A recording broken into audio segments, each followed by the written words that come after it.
management disputes, corporate disputes, and macro level disputes, wars, and then those trade regulations all over the world are rampant these days. Ever wondered where management disputes come on a macro level can affect the progress of a company on such a large scale? Be it Reliance, the dispute between the Ambani brothers in the early 2000s, where the companies had been broken up into different parts, the market capitalization almost going down for all these companies, and then both the brothers looking forward to build the business in a new manner, in a refreshing manner. And it took years for them to build up a brand again, one losing all of his market cap and other gaining. But what lies in these disputes is the fact that how stable a company is to earn the future benefits. A dispute is always there when there are mutual benefits to be incurred by fighting. Let us take the recent cases of two companies where there have been management disputes and the disputes are still existing, which has affected the market cap of the company and the price earning multiples, although the businesses are still running smoothly, which is a good sign. Be it between the disputes of the mpbirla group and the Lodas in the mpbirla group companies, wherein you all would have seen the disputes related to Universal Cables and Vindhya Telelinks, where the directors had been ousted. When you compare the valuation of these companies, they trade at very cheap ones, grossly undervalued in comparison to their peers, trading below the book values with the P multiples in the mid tens, although being in a very lucrative sector as compared to the other companies as well. Another close example is Finolex Group, Finolex Industries and Finolex Cables. The company is trading at their historical low valuations with P ratios almost down to the mid tens or even less than 10. But what is good is that these companies are still earning nicely in spite of there being a dispute. But where would you find such big valuation differences? The opportunity only lies when there are disputes. One day these disputes are going to be solved. That is the hope of investors. And when these disputes do get solved, the share prices take a big jump up. But when will this time come is a big question mark. And who knows about the future? What the cash flows in the future would be? What management disputes would bring about to the future profitability of the company? That God knows. The recent resolution in disputes by companies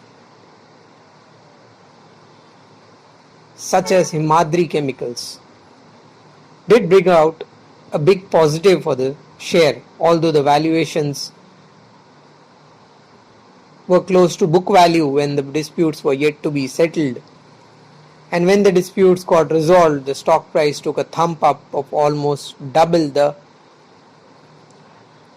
prices of around 40, 50 it used to trade in the past, to almost doubling in just a few months. But this is just one side of the story. Sometimes disputes may also lead, resolution of disputes probably may also lead to fall in prices. But as investors, we are always thinking of positive outcomes, not of the negative ones. Long lost in the fame were these two companies, although one must consider the fact that the capital expansion plans do take a bit of a hit when there are always management disputes.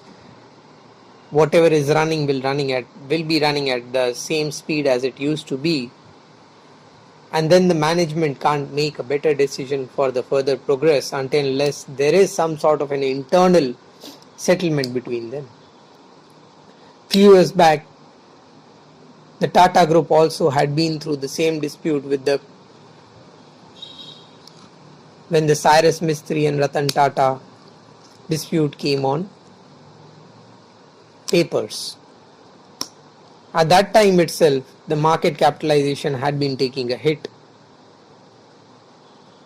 This was just a thought on how these micro disputes on industry level or company level, as I may say, instead of industry level, does create a bit of a tension. When you look at the macro perspective, things change pretty fast. The Russia-Ukraine crisis brought about a flurry of opportunities for the Indian counterparts in various sectors, be it textiles, food businesses, and then these defense stories started to take a big shape. And everybody is running after these companies after such a big boost to the Indian sectors. Although the oil and gas sector has been taking a bit of a pain for the Indian government because of the imports that India has to do. If you look back in the early 1980s and 90s, where India opened up SEZs, especially in the nearby areas of Kandla and Adipur, the Kandla SEZ had flurry of companies coming in to take the benefit of the India and USSR trade relations, with exemptions being given to these companies. But as the USSR broke, the lucrative businesses with the Russian entities had been taking a hit. And all changes because of this macro perspective. We look at various ratios while analyzing the companies, the business growth and prospects. But one must consider that the macro outlook changes the whole scenario. And that is what we have studied in the past as well. That political stability and the political risks are a bigger factor than any other factors to be played while considering the growth of all these companies. You all must have seen the news coming in the past regarding regulations for visas for IT companies and everything else that has been taking along. Although minimal effect had been made in the long term, but in the short term, there's always a pressure on these companies when these sort of macro regulations come in the picture. The export bans, the import bans, the regulatory restrictions, these are a lot of factors when one must consider about as far as luck in investing in businesses is concerned and expanding the businesses are concerned as well.